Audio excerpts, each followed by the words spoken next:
What's going on, guys? JD from New York here, coming at you with your Monday Night Raw review from last night's show that took place live from Philadelphia, Pennsylvania, March 25th, 2013 now. To those people who think I talk negative about the WWE just to be cool or just to pick on something and I don't appreciate the product that's being put on television right now, it's none of that. This is Wrestlemania season. The WWE needs to step up their game. They're known for stepping up their game. It just feels like they're being very lazy. But last night's show actually progressed nicely, some storylines. I mean, it still wasn't great, but they actually had some sense of direction last night, which is nice to see. I'll get into all that in a little bit, but I do want to talk about the main thing that happened last night, and that was the Four Legends panel that sat down and asked John Cena and The Rock questions last night. My problem with this segment last night was that they made John Cena look too weak. Now, they made him look weak in the fact that The Rock just completely destroyed him on the microphone last night. John Cena showed that intensity. He showed that passion. He made some very, very good points last night, which I was happy to see. I'm finally glad that they addressed John Cena being cocky last year at WrestleMania in the fact that he tried to do the people's elbow on The Rock, and that's what cost him the match last year. Now, John Cena went on to say that he's not going to make those same mistakes this year and that he will defeat The Rock this year. Like, The Rock knows John Cena is better than him, and John Cena certainly knows that he's better than The Rock. So it was all very good from that point on, but the way they handled The Rock was so much better. The Rock just completely owned him on the microphone. The Rock actually brought out that intensity. He showed that passion finally. No corny jokes. He did his, finally The Rock has come back to Philadelphia line.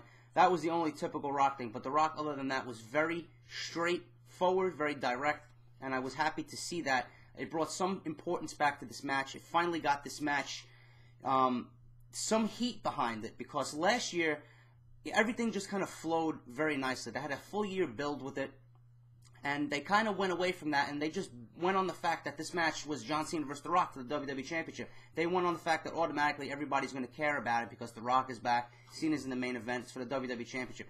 That's not the case. A lot of these fans have very short-term memories. They don't realize what happened last year. They don't remember the build from last year. You need to start over this year. You need to get people back and interested. You're not going to sell this match basically off the fact that it's a WWE Championship match. It's not going to happen. You got to have some interaction. You got to have some heat, some legit heat between the two guys. Last night did that. I enjoyed the segment, but the only thing I didn't like was that they made John Cena look weak. The fact that he took the rock bottom last night at the end of the segment was kind of cheesy, because all the guys, you had Bret Hart, Dusty Rhodes, Booker T, Jerry Lawler, and Mick Foley all sitting behind them. Rock is just delivering a rock bottom right in front of them as they all sat down behind the table. The rock bottom looked a little sloppy. And the fact that John Cena took the rock bottom, I didn't like, because it just solidifies the fact that John Cena is going to go over at WrestleMania. Like, we already knew that, but I don't like the way that they made John Cena look weak. It should be an even playing field going into WrestleMania. The Rock came out looking very strong here. Like I said, John Cena was the weak one here, but we all know the end result is going to be John Cena winning the WWE Championship. Other than that, the second biggest program that we had built forward last night was CM Punk and The Undertaker. I like that they're making CM Punk a dastardly villain. I like the fact that they brought up that CM Punk didn't steal the urn to disrespect Paul Bearer. I did like that. I also like that CM Punk's quote from last night, if you guys remember. 20-1. CM Punk is going to be that one in 20-1. That was a very, very epic quote from CM Punk. I really enjoyed that. That's what stuck out about that segment. But I did like the fact that they did mention that he didn't steal the urn to disrespect Paul Bearer. He stole the urn because it means something to The Undertaker. It's important to The Undertaker. And if you guys seen The Undertaker last night, I didn't think he was going to get physical last night, but he did get physical, and he's moving fucking awesome.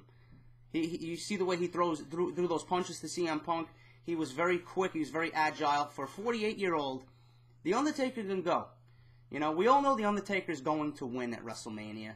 If you guys missed my WrestleMania preview and predictions, I gave you an alternative to why the WWE is making the feud, the streak between, for The Undertaker so important. It's an immortal type streak. They built it so well over the past several years. I gave you guys an alternative to see why the streak ending is not a negative thing. I brought out the positive in the streak ending. I know The Undertaker's going to win, But my predictions for that match, I gave you guys the negatives and the positives to everything. The positives of why the streak being broken is not a bad thing.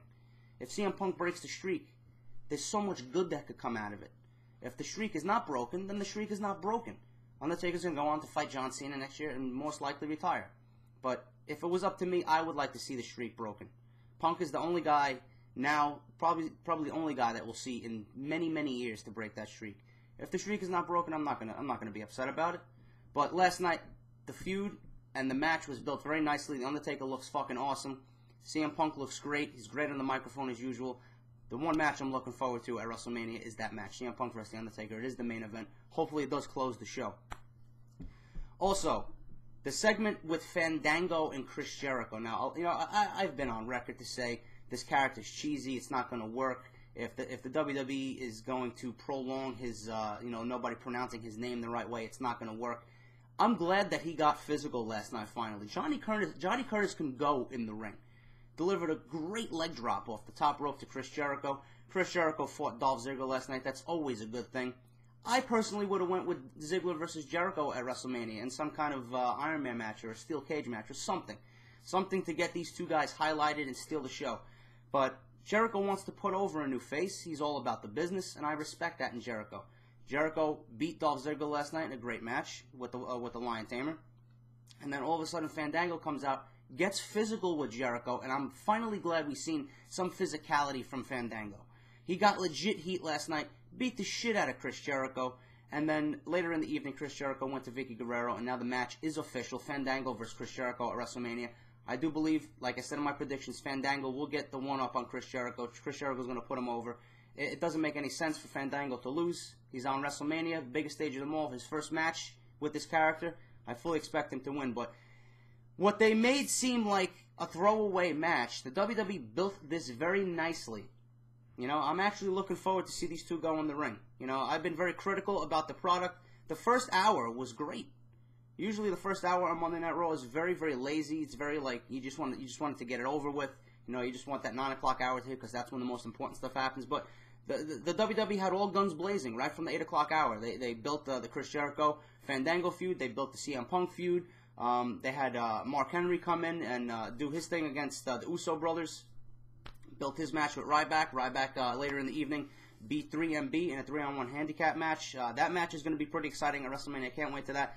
WrestleMania's card doesn't look bad. It's just the whole build. They waited for these last 2 weeks to build everything up. Meanwhile, they could have been doing everything and making everything a little bit more epic, a little bit more exciting for 3, 4, 5, 6 weeks now. But they waited to the last 2 weeks to get the ball rolling. This Monday Night Raw was very decent. It's just I don't like that they waited so long.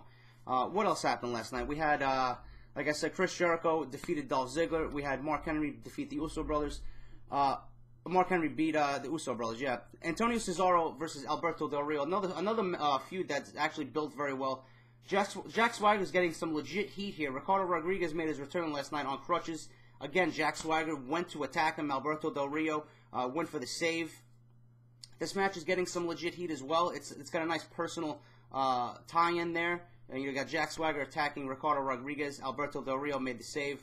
Antonio Cesaro looks very weak. He's not on the card, on the WrestleMania card right now, which is very discouraging because I am a fan of Cesaro. I think he's going to be a big player in the future for the WWE. But Cesaro actually won by countout because of Jack Swagger's interference.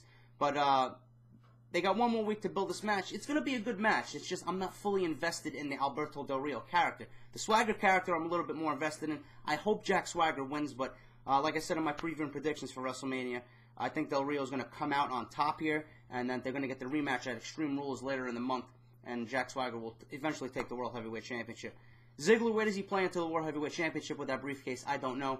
I think the WWE is going to prolong that until like the last month before he loses that briefcase.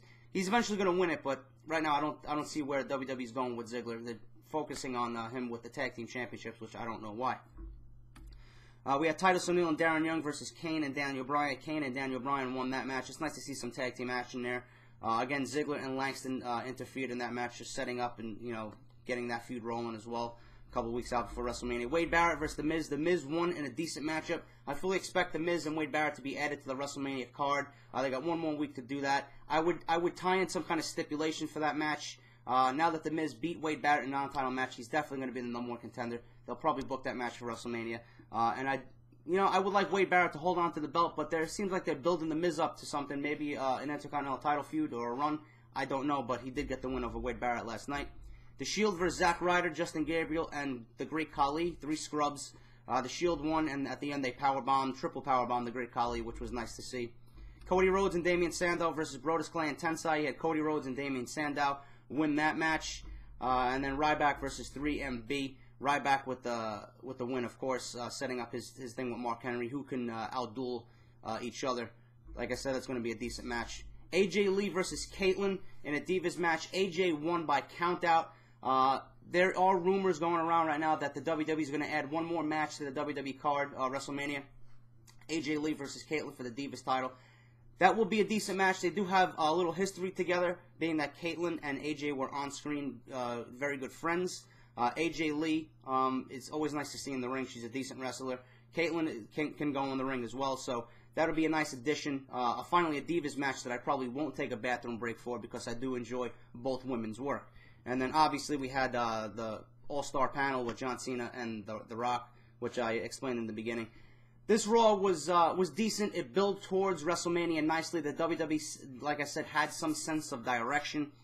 It's nice to see, but with 2 weeks left to go, my only gripe is that they should have built this WrestleMania over the last several weeks and not waited to the last 2 weeks to do everything. We got one more week. The go-home show, I think, is going to be a WrestleMania rewind. We're going to see previous rematches from past WrestleManias, which should be nice to see. We got 1 week left to go to the big show, guys. Hope you enjoyed this commentary. Hope you enjoyed my opinions on Monday Night Raw last night. If you missed my WrestleMania preview and predictions, there's a link in the description, or click on the annotations you see in this video. It'll take you there. Very well thought out, opinionated preview and predictions for this year's WrestleMania 29. All right? I'm out, guys. I'll talk to y'all later. News and rumors this week as usual, and I'll talk to y'all soon. Peace.